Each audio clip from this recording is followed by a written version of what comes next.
ताज़ा होले विद रिया में आप सभी का स्वागत है। आज मैं आपको मनजीत की कहानी सुनाऊंगी, जो कि विनर रहे हैं। अंडर 19 हॉकी में नेशनल खेला है इन्होंने, फिर बड़े हुए, अपना काम किया और फिर कॉर्पोरेट सेक्टर में आ गए। बिरला रिटेल स्टोर का पंजाब हेड थे और धीरे धीरे सारा दिन ये एक ही जगह कंप्यूटर पर काम करने लगे। इन्होंने अपनी कहानी सुनाई है, बताया किस प्रकार से आउटडोर कुछ नहीं रहा, जबकि ये स्कूल में स्पोर्ट्स में एक्टिव रहते थे। एक दफ़ा सब लोग जो है इनके साथ हेमकुंड साहिब गए। वहाँ इनके मामा जी योग करते थे। वो 60 वर्ष के थे और ये 35 वर्ष के थे। दोनों रनिंग के लिए निकले। मामा जी ने 2-3 किलोमीटर की लीड ले ली और इनसे चला भी नहीं गया। मैंने सोचा, मतलब इन्होंने सोचा कि वो ही हूँ, क्या मैं वही हूँ जो नेशनल खेलता था, 2-3 घंटे तक नहीं थकता था। लेकिन 5 से 7 साल की कॉर्पोरेट और सिटी लाइफ ने मुझे क्या बना दिया, यह मेरे साथ क्या हो गया और आखिर ऐसा कब तक चलेगा। दिल में तो कई सालों से था कि अपना जंगल उगाया जाए, लेकिन 5 से 7 साल की कॉर्पोरेट और सिटी लाइफ ने इनके साथ ये कर दिया था और इनके दिमाग में ये सभी चीज़ें जो हैं वो कहीं ना कहीं घर कर गई थी। इन्हें अपना जंगल उगाना था, लेकिन धक्का उस दिन लगा और उसी दिन फाइनल पुश भी मिला। वादा किया कि अब नहीं बैठना है कंप्यूटर के सामने और स्पार्किंग पॉइंट पहले से था इनमें, सोच लिया और देखा जाएगा आर या पार।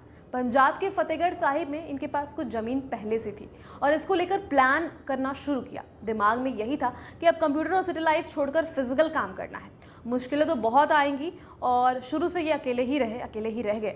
जैसे आप पहले परिवार और समाज में रह रहे होते हैं, लेकिन अचानक आपका मन बदल जाता है तो परिवार आपके खिलाफ हो जाता है। ऐसा ही इनके साथ हुआ, परिवार इनके खिलाफ हो गया। कुछ रिश्तेदारों ने साथ दिया और इनकी बहन ने इनको सपोर्ट किया, क्योंकि वो खुद कॉर्पोरेट कल्चर में काम करती थी, तो उन्हें पता था कि कॉर्पोरेट की ज़िंदगी आगे जाकर बहुत ही कष्टदायक होने वाली है। इस प्रकार से मनजीत के दिमाग में ये सब कुछ घर कर चुकी थी और इन्होंने डिसाइड कर लिया था। इसलिए इनकी बहन ने शुरू से ही इनका साथ दिया। माँ नहीं समझी थी, उनके अंदर डर था, लेकिन धीरे धीरे उन्हें समझाया। खुलकर साथ नहीं देती थी। उनका कहना था कि किस काम को बाकी लोग नहीं कर रहे हैं, तुम क्यों कर रहे हो, और ज़रूर कुछ ना कुछ गड़बड़ है। रही वाइफ की बात, तो वाइफ को आज तक समझ नहीं आया कि मैं क्या कर रहा हूँ। वह आज तक यहाँ नहीं आई, यानी कि उनके जंगल में नहीं गई। वह समझ ही नहीं पा रही थी कि ये सब क्या हो रहा है, क्यों हो रहा है, और इन्होंने भी ज़्यादा समझाने की कोशिश नहीं की। अब ये चाहते हैं कि वह अपनी जिम्मेदारी खुद उठाए। बच्चे पर भी प्रेशर नहीं है, वह मेरे से इस काम में मेरा साथ दे सकते हैं, नहीं भी दे सकते हैं। मेरे एक दोस्त ने, यानी कि मनजीत के एक दोस्त ने एक दफ़ा कहा था कि मछली पत्थर चाट कर ही वापस आती है, यानी मछली तब तक वापस नहीं आती है जब तक उसे समुद्र का बिल्कुल किनारा नहीं मिल जाता है। सो देखते हैं कि क्या होता है। ये सभी बातें मनजीत को बोली जाती थी और ये अपनी ही धुन और फैसले का पक्का आदमी है और इसी को साथ वो आगे बढ़ रहे थे। शुरू में इन्होंने अपने इस फैसले के साथ बहुत अकेला फील किया, बहुत अकेले हो गए थे। अकेले जंगल उगाते थे, घर बनाने के लिए खुद लकड़ियाँ लाते थे। शरीर थकता था लेकिन दिल नहीं थका था। कभी हताश नहीं हुए, जिद थी।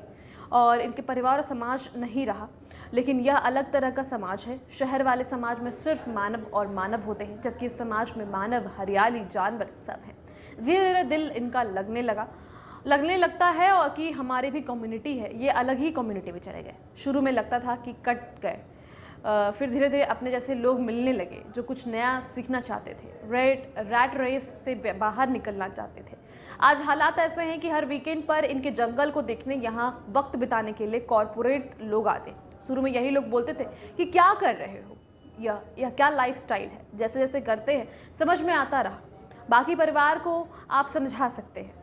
इनके घर पर अब सब्जी यहाँ से जाने लगी है, इनकी हेल्थ अच्छी रहने लगी है और किसी को कुछ समझाया इन्होंने खुद से नहीं है। हेल्थ को आउटसोर्स नहीं करना चाहिए। अगर आपसे कोई नाराज़ भी होता है तो हो जाए, यह इनका मानना है, इनका कहना है।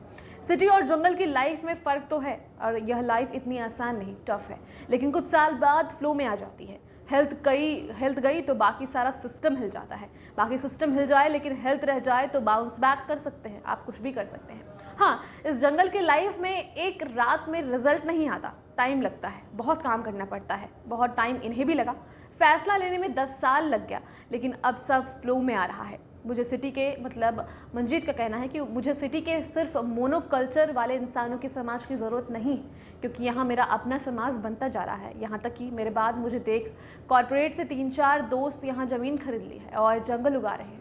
अब बाड़ा बढ़ता जा रहा है और हमारे पास पैसा नहीं है, लेकिन अच्छी सेहत है, मेहनत है, लगन है। इन्होंने राहुल सांक्रातिन को पढ़ा और जापान के किसान मैसो सीला कोका इनके आदर्श हैं, ये बताते हैं। कोका का फॉर्मूला था नो टिल फार्मिंग, इंसान को हर हाल में जंगल की ही तरफ लौट कर आना होगा, यही अंत है और यही सल्यूशन है। मैं आज आ गया, मुझे देख धीरे धीरे लोग आ रहे हैं, बाकी लोग खुद आएंगे कल। आप मेरे दोस्तों से पूछो कि वो कैसा महसूस कर रहे हैं। जहाँ तक खर्च की बात है तो शहर में जीने के लिए अगर 1 लाख चाहिए तो यहाँ केवल 25,000 चाहिए। वह भी धीरे धीरे आने लगता है। सब्जियाँ और मेडिसिनल प्लांट से मेरे जंगल में अब पेड विजिटर आने लगे हैं। मेरे दवाओं पर खर्च नहीं है।